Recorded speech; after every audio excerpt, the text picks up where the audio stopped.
걱정은 있는 것이 아니라 하는 것이 정확한 표현이다. 즉, 걱정은 존재하는 대상이 아니다. 존재하는 것은 해결해야 할 문제, 갈등, 시련, 난관 등이다. 걱정은 허공에서 생겨났다가 허공으로 사라진다.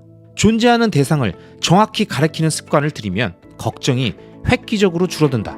걱정은 하룻밤 사이에 태산처럼 커졌다가도 1초 신기루처럼 싹 없어지기도 한다. 걱정에 대처하는 유일한 자세는 쓸데없는 걱정을 하지 않는 것이다. 물론 말처럼 쉽지는 않다. 하지만 분명한 사실은 걱정의 근원지는 우리 자신이라는 것이다. 어떤 문제가 발생했을 때 습관적으로 걱정에 매달리면 아무것도 해결할 수 없다. 내 과학자의 연구에 따르면 걱정하는 동안 우리의 뇌는 생산적인 움직임을 보여주지 않는다. 따라서 문제가 발생했을 때 우리가 해야 할 일은 걱정을 바라보지 말고 문제를 바라봐야 한다. 문제를 직시하면서 걱정이 아니라 해결책을 생각해내야 한다. 여러분, 저는 보드 셰퍼의 이 말들 중에 걱정은 문제처럼 해결해야 할 존재하는 대상이 아니라 그냥 자신의 마음속에서 만들어낸 스스로가 창조해낸 허상이기에 걱정이 있는 게 아니라 걱정을 하는 거라는 이 말이 가장 인상적이었습니다. 즉, 걱정을 하면 할수록 점점 더 커지고 우리의 뇌 활동을 멈추고 이성을 마비시키고 감정적인 상태를 만들게 되는 거죠. 그렇기 때문에 현명한 투자자라면 걱정이 아닌 문제를 찾고 만약 자신의 투자에 문제가 있다면 그 문제점에 대한 해결책에 집중해야 합니다.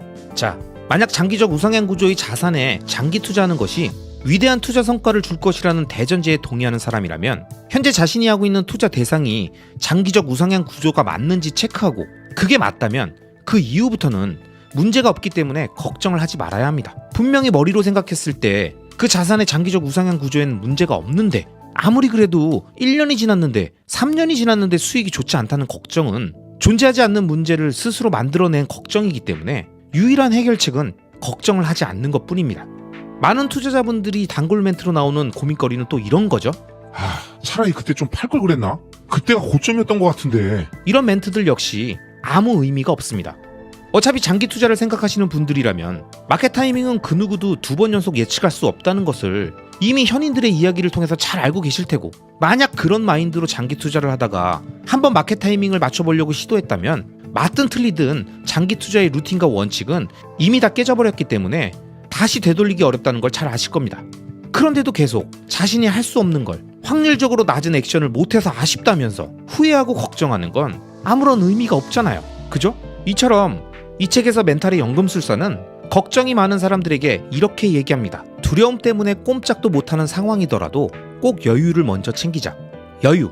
한 걸음 물러서서 보면 두려움은 쓰러뜨리기 좋은 상대였다. 태산같이 커졌다가도 신기루처럼 순식간에 사라지는 존재이지 않은가. 그런 상대는 물리치기 어려운 난적이 아니다. 두려움이 눈덩이처럼 불어날 때는 잠시 멈춰서서 그 눈덩이를 잘게 쪼개야 한다. 쪼개면 쪼갤수록 알게 된다.